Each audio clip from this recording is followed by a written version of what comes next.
Audiobook, Mars Attacks Memoirs, interviews with screenwriter Jonathan Gems by Mila Pop. So what happened when it was released? Well, the studio didn't really support it. They were negative about it. And there was no reason to be. It was a fun movie. It scored very high in the test screenings. The test screenings were a trip. The first one was in San Francisco. I had to fly up on the plane and I was almost late. I got there just as it started. And it was an extraordinary experience.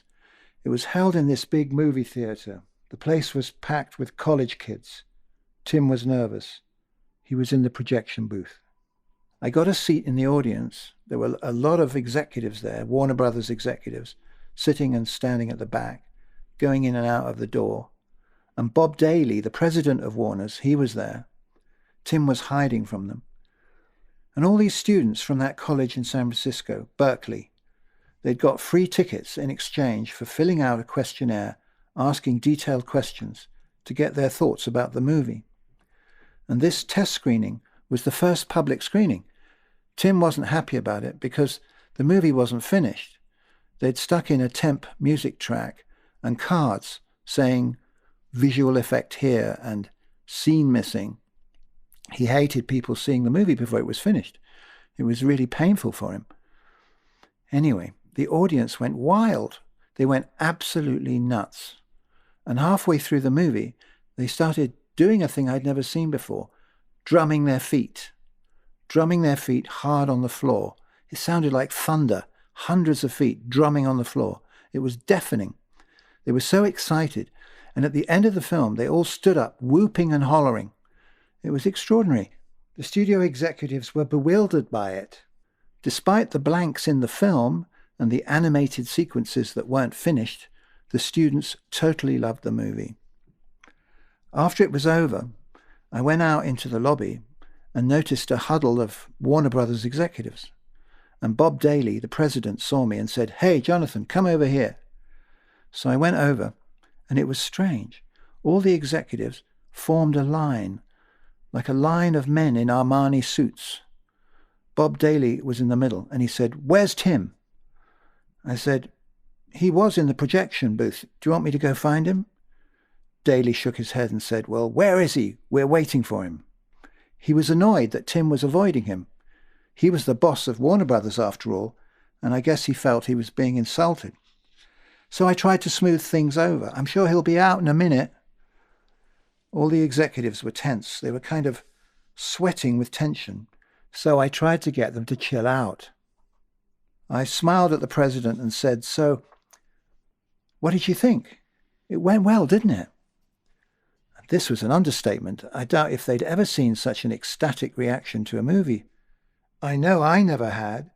I mean, they had to be pleased by this amazing audience reaction. But Bob Daly was tight-lipped. He didn't want to say anything.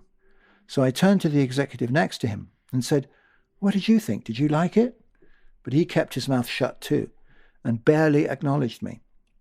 I was mystified. Why were they so uptight? So I turned back to the president. "Well, the audience liked it a lot, didn't they? That's got to be a good sign, don't you think?" Well, very reluctantly, after a strained pause, Daly said, "It played great." And he made a chopping gesture with his hand.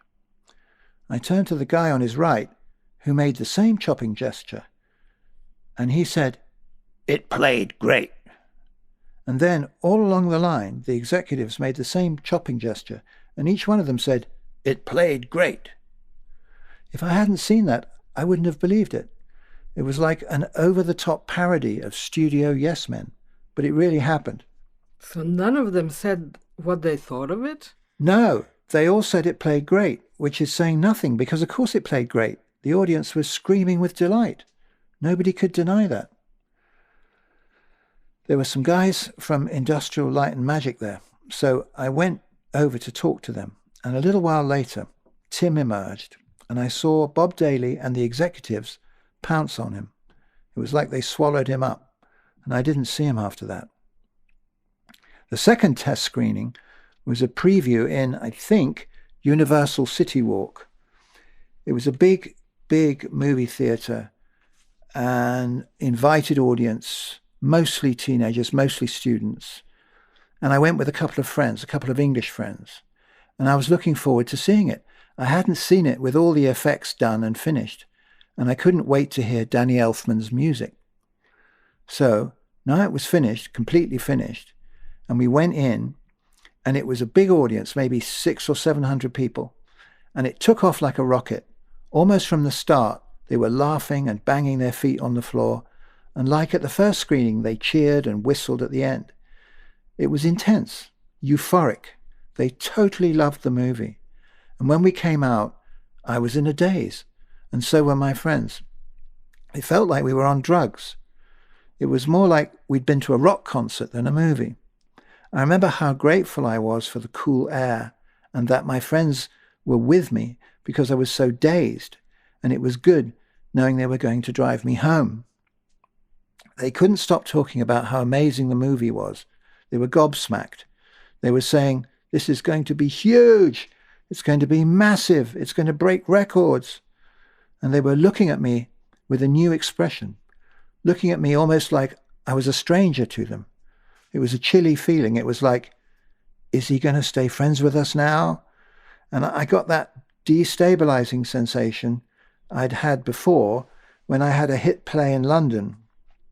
I mean, we all want to be successful, but when it happens, it's alienating. It's gratifying in one way, but in another way, it's not pleasant, not at all. It cuts you off from your friends, and people get envious.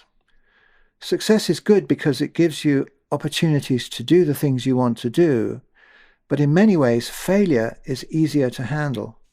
And the reaction of the audience worried me because it was so out of control. It was abnormal. It was like they were on laughing gas. And I didn't understand it. I couldn't see what they were seeing. I couldn't understand it. Mars Attacks Memoirs, Audiobook, copyright, Quota Books Limited.